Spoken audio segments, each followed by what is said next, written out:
қоғамда ислам атын жамылған діндар сымақтардың ықпалы күшейіп тұр. Осы жағынан келгенде, осы Кенен ауылындағы діни ахуал қалай? Сіз осы ауылдағы тұрғын ретінде айтсаңыз. Енді діни ахуал туралы айтатын болсақ, жақсы деп те айтуға болмайды, жаман деп те айтуға болмайды. Жақсы деп айтуға болмайтын себебіміз, қазір өздеріңіз де біліп жатқан шығарсыздар. Қазір небір діни ағым, секта, небір осы дін бұзарлар көбейіп кетті ғой осы қазіргі кезде. Дауғатшы дей ма, небір келіп осы ауылға, халыққа, бұл осы қазақ, атам қазақ, дін қазақ, діні бар қазақ, өмір бақи дінсіз өткендей, дінсіз болғандай кейіп танытады да. Келіп осы дін үйретпек болады. 1450 жылдан аса ислам дінін ұстаған қазақ халқы қалай аяқ астынан дінсіз бола қалғандарын мен түсінбеймін. Олар келіп осы дауғатшымыз дейді, кәдімгі осы біз білмейтіндей, дін ұстамағандай, ата-бабамыз дінсіз болғандай, осы келіп өздерінше неше түрлі үйреткісі келеді. Бастарында қауғадай сәлдесі кіркір аяғыменен келіп төрімізге шығып жүргендер көп осы кезде. Осы жақ өте жақсы емес. Бұл ата-бабамыздан қалыптасқан ұлы дініміз бар, ата дәстүр дініміз бар.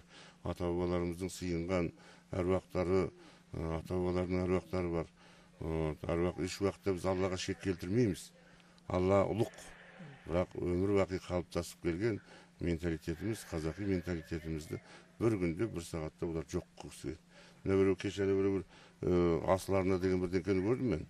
Осы Мұхамеджан Тазабеков дегенді мен кезінде бір жақсы бала ғой деп ойлағам. Осы бір қазақтың бір жақсы бір туар ұлы, осы бір керемет ақын әнші болады ғой деп ойлап едім. Сол жігіттің арнасы дейді ғой өзі. Ол енді маған ұнамады, шындығын айтқанда. Қауғадай сақалы бар, жас балалар ана жерден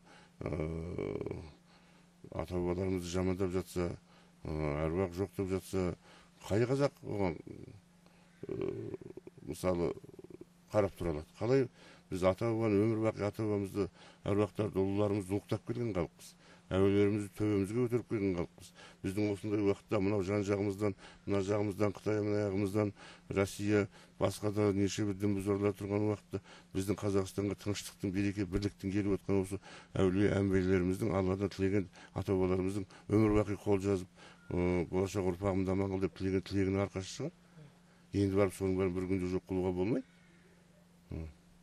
Енді сол кездегі небір кітап тасыған, небір кітап оқыған, неше бір шариғатты, тарихатты деп бәрін бітірген ғұламалар соншама қазақты бәленбай жыл өзгертпеген тарихты, дінді бұлар бірақ уақытта жоқ қылып, осындай бір саясатқа әкелгісі келеді. Мен білмеймін, бұл қаяққа, бұған мүфтият не қарап отыр, мүфтиятта пәтуа айтатын ел халық не қарап отыр, кәдімгі имамдар не қарап отыр. Мынау мешіт дейміз ғой, мешіт бар. Қазір мешітке балалар, мен жаңағы екінші жаман жағы деп отырған, бұрын осы халық бірінші 90-шы жылдар мешіт ашылған кезде шуады халық. Тыныштық, береке болғанда. Қазір мешітке ешкім бармайды. Себебі неге? Көп адам бармайды. Мына өзіміздің ауылда дәу мешіт тұр, жастар ғана барады. Әйтеуір жастар дінге ықыласы ауып тұр. Үлкен кісілер бармайды. Себебі барса мешітте жаңағыдай неше түрлі әңгімелер айтылады. Осының бәрі халықтар жақтырмайды да, сондықтан мешітке онша көп балаларын да жібермей жатыр қазір. Осының бір жаманшылығы осындай деп ойлаймын. Олар қандай уәждер айтады? Мысалы, қандай салт дәстүрімізге қарсы шыға ма, мәдениетіміздің қандай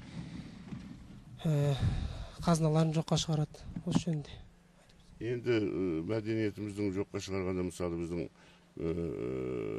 пірлердің бірі Қожа Ахмет Яссауи дейміз, пірлердің бірі Қожа Ахмет Яссауи, бүкіл түркі жұрты таныған, бүкіл дүние жұрты таныған үлкен ғимараты, несі бар кәдімгі, бүкіл түркі әлемі білетін патшамыз Нұрсұлтан Әбішевичтің өзі, мысалы, соны басшылыққа алып көркейтіп, сол Қожа Ахмет Яссауидің күмбезін музейлік кәдімгі болашақ ұрпаққа өнеге беретіндей бұрынғы ескі ата-бабаларымыздың дәстүрін барлығын қалпына келтіріп қойды.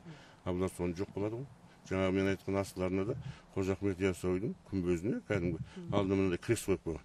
ана аяқ жағына крест қойып бұл жоқ деген сөз деген сөз. Сонда ол қалай болады, мен түсінбеймін.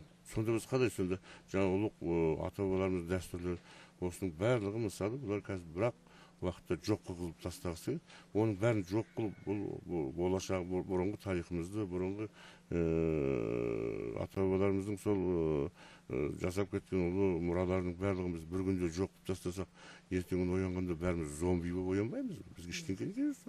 Әлгі біреудің айтқаны жүр, айдауына көнсін деген жағдай ол деймін, сондай жағдайға баратқан сияқтымыз.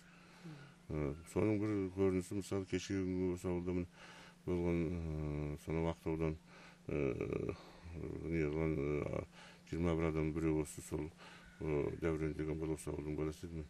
Қандай жағдайға жетті мысалы. Кәдімгі жақсы семьядан шыққан, үлгілі, өнегелі, тәртіпті бала еді кезінде. Мектепті жақсы бітірген, жұмысты осы әкіметті, ауылдың әкімдігінде кәдімгі жұмыс істеген, 2 баласы бар, не жетпейді. Осы сондай жастардың, өрім жастардың бәрі жүр ғой мысалы. Неужели ол сондай жағдайға барды мысалы? Неге? Неге? Соншама өзіміздің жас жігіттер жүр. Мысалы жаңағы мына сондай жағдайға қалай мен соған бардым, мен таң қаламын жас баланың. Әкесі тәрбиелі оқыған, шешесі тәрбиелі оқыған, енді барып сол жаңағы айдалада бізге жат, біздің дінімізге, салтымызға, ата дәстүрімізге жат.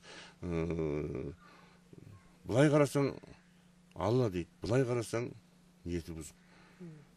Не, мысалы сол бала осы жайраңдап ортамызда ертеңгі жүрсе, өсіп ұрпақ өсірсе, біздің қатарымыз біреуге көбейе бермейді, біреуге біздің қатарымыз азайды. Өстіп жастарымыз ертең құри берсе, біз қаяққа барамыз? Қандай боламыз? Ертеңгі болашағымыз қандай болады біздің? Осы бізді алаңдатады, өте алаңдатады. Мына мысалы мәдени мұра деген бойынша мысалы біздің ауылда мәдениеттен жөнге қойып қойды. Мына жасап бәрін әкенің атамыздың музейін барлығын жөнге қойып қойып отыр. Атамызды әруақтарын ұлығын ұлықтап әруағын сыйлап өшірді отырмыз мысалы. Осыны да бізге жаңағылар шірк деген өздері шірк сөз ауыздарынан шығарып отырған. Мұндай жоқ, сыйынуға, табынуға. Біз сыйынбаймыз, табынбаймыз әруаққа. Біз әруақты сыйлаймыз. Әруақтарға біз басымызды иеміз, құрмет көрсетуіміз керек. Осы менің айтпағым. Осы қатерлі идеология осы ауылға қалай келе бастады? Енді ол қатерлі идеология жалғыз бұл ауылға емес, бүкіл Қазақстанға келіп жатыр ғой. Оны жалғыз ауылды айтуға болмайды, бүкіл Қазақстанға келіп жатыр. Бұл жерде мен айтар едім, сен тимесең, мен тименің дер болып отыр ғой. Қатерлі идеологияның алдын алуға неужели мемлекеттің күші жетпейді? Енді қазіргі уақытта мемлекеттің күші жетпесе, мен білмеймін, ертеңгі күні бұл өте қиын жағдайда болуы мүмкін. Жалғыз біздің ауыл емес, сол қатерлі идеология бұрын мұндай бар ма еді? Біз вахабист дегенді, басқа да дегенді білуші ме едік?